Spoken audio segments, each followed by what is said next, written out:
What to do when you get emotionally triggered. In my last video, I shared the 5 types of dysregulation and why it's so important in understanding that when you are in a dysregulated state or a triggered state, it's really best to take a step back and use that as a time to self soothe and to self care instead of approaching those really difficult conversations. Because we know that when we are in our emotion mind and when we're dysregulated or triggered, we quite literally can't access our rational thinking brain. And so when we're dysregulated or triggered is when we need to distract ourselves with self-soothing techniques to be able to kind of bring ourselves back down, right? And when we've been able to bring ourselves back down to a more regulated state is when we can communicate our needs more effectively and how we feel more effectively. So I'm going to share with you what's called Wise Mind Accepts. My name is Mandi Gardner. I am a trauma informed certified yoga instructor, as well as a DBT or dialectical behavior therapy skills coach, and a CPTSD survivor, as well as a mom and a wife. I help women heal from trauma driven reactions through yoga, DBT skills, and support so that they can create the connection and the confidence that they desire. Like or subscribe if this sounds interesting to you. Now you can see on the screen, distract with wise mind accepts. This is a skill pulled from DBT or dialectical behavior therapy. If you're struggling with triggers or flashbacks, this is what you can do. You are definitely not alone. At Holistic Evolution Shala, we understand the challenges of navigating childhood trauma and CPTSD. So, when you've recognized that you are in a dysregulated state, and it is time for you to pause and to help soothe yourself in a way that can bring yourself to a more regulated state, then you should look to Wise Mind Accepts. A. Activities. Focus on activities that you enjoy. Contributing. Do something thoughtful for another person. Maybe cook someone a meal or take them a nice coffee. C. Comparisons.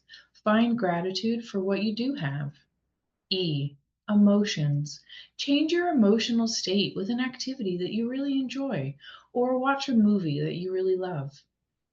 P. Pushing away. Let go of the problem temporarily. It's okay to distract yourself for now. And when you get to a more regulated state, you can then address your emotions and how you're going to communicate those effectively. P for thoughts.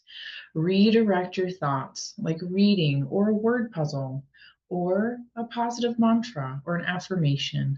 I know that some people can, talk negatively about affirmations or positive mantras, but I do know that they have been so helpful in my own life. And so I do encourage you to use positive thoughts that really resonate with you to help redirect your thoughts in those moments of struggle and sensations. Change your focus, like holding ice or taking a hot or a cold shower. You could do an ice bath or you could just do a really hot, steamy shower to help get you into a different physical state. If you're finding this interesting, then definitely remember to subscribe to my channel. So when do we use Wise Mind Accepts? We use this when we find ourselves when we're triggered or emotionally dysregulated. If you want to learn about those 5 types of dysregulation, then definitely check out that video, and I'll leave the link below. So remember that it's okay to distract yourself and to self-soothe and self-care in those moments that you're triggered or emotionally dysregulated. In fact, it's the best thing that you can do for yourself. And then when you have taken time to take care of yourself and to bring yourself to a more grounded state, then you can get really clear with communicating how you feel. And that way you can help create a more supportive relationship. If you're interested in learning more about DBT skills, definitely check out my Daily C.A.L.M practice workbook and video series. The video series is a little more than an hour. There's 4 different videos, and it teaches you the DBT skills that you need to be effective in really communicating your needs effectively, as well as setting healthy boundaries. It also includes my Daily C.A.L.M practice workbook, which helps to heal those trauma-driven reactions with practical tools from yoga, DBT skills, and support so that you can have a peaceful, connected, and confident life. Don't forget to subscribe, and I'll see you in the next video.